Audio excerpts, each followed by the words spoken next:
Red Bull kept the RB21 under wraps until the very last moment. When it was finally revealed, it left everyone wondering if there was a mistake. The team first released a set of studio images just one day before preseason testing in Bahrain, but the photos left little to look deeper into. To our surprise, the RB21 looks almost the same as the RB20 when taken out for its shakedown in Bahrain. Given Red Bull's struggles at the end of 2024, many expected a radical redesign, but instead, it seems like they barely changed anything.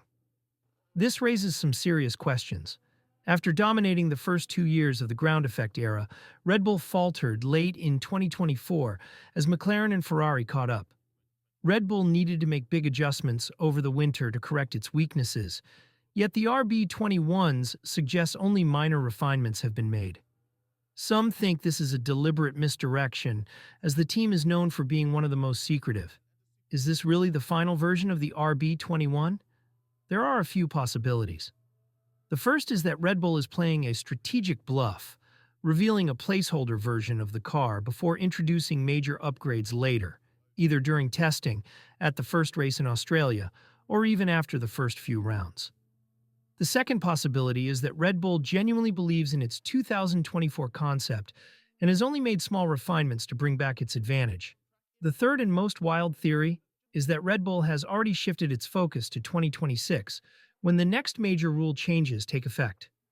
If Red Bull is choosing not to invest heavily in 2025, it would be a bold and risky move. But right now, nobody really knows what's going on. To better understand this situation and why it's so strange, we need to look at what caused Red Bull's sudden decline last season. For much of 2022 and 2023, Red Bull enjoyed a massive advantage thanks to its superior aerodynamics and suspension setup. The RB19 and RB20 were perfectly balanced across low-speed and high-speed corners, giving Max Verstappen a car that suited his aggressive driving style perfectly. But by the end of 2024, that advantage had disappeared. Red Bull's rivals, especially McLaren and Ferrari, found ways to unlock more performance using flexible bodywork and front wings that could adapt to different speed ranges. Red Bull had not pursued this concept because the FIA had previously suggested that flexi-wings were illegal. Suddenly, other teams were tuning their balance better than Red Bull, leading to huge improvements in lap times. To make matters worse, as Red Bull tried to add more downforce to compensate, it exaggerated the car's negative traits, causing instability in corners and increased tire wear, which was once one of Red Bull's biggest strengths. The car became more unpredictable, with Verstappen able to handle it better than Sergio Perez, but still struggling at certain circuits.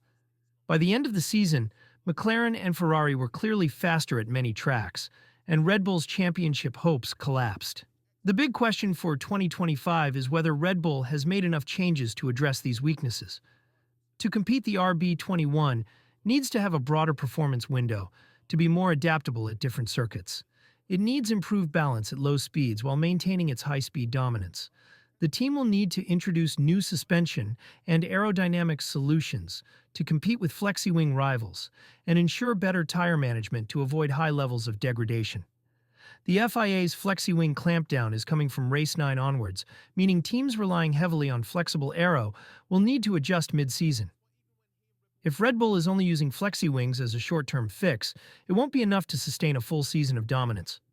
One of the most reliable indicators of Red Bull's true performance level will be Max Verstappen's body language and comments in preseason testing. In the past, Verstappen has always exuded confidence when he knew he had a dominant car. Even in testing, he would show calm assurance, knowing that Red Bull had built another winner. But Verstappen is also known for being brutally honest when something isn't right. If he isn't happy with the RB21, he won't hide it for long. Adding to the drama is the uncertainty surrounding Verstappen's future. Over the past year, there have been whispers of potential moves to Aston Martin or even Mercedes. His father, Jos Verstappen, has also criticized Red Bull's internal politics, and if the RB21 struggles, those rumors will only grow louder. If Max loses confidence in the team's long-term prospects, he might start looking for an exit sooner than expected. Red Bull is also dealing with major internal changes that could affect the team's performance. The departure of Adrian Newey, the mastermind behind so many championship-winning Red Bulls, is a huge blow. Even though Red Bull insists that Newey wasn't heavily involved in the RB21's development, his absence raises major questions about the team's technical leadership. There have also been leadership shakeups within Red Bull's management, with longtime sporting director Jonathan Wheatley leaving for Audi. Meanwhile, tensions between Verstappen's camp and Christian Horner continue to simmer in the background. If Red Bull faces any struggles on track, these internal distractions could make things even worse.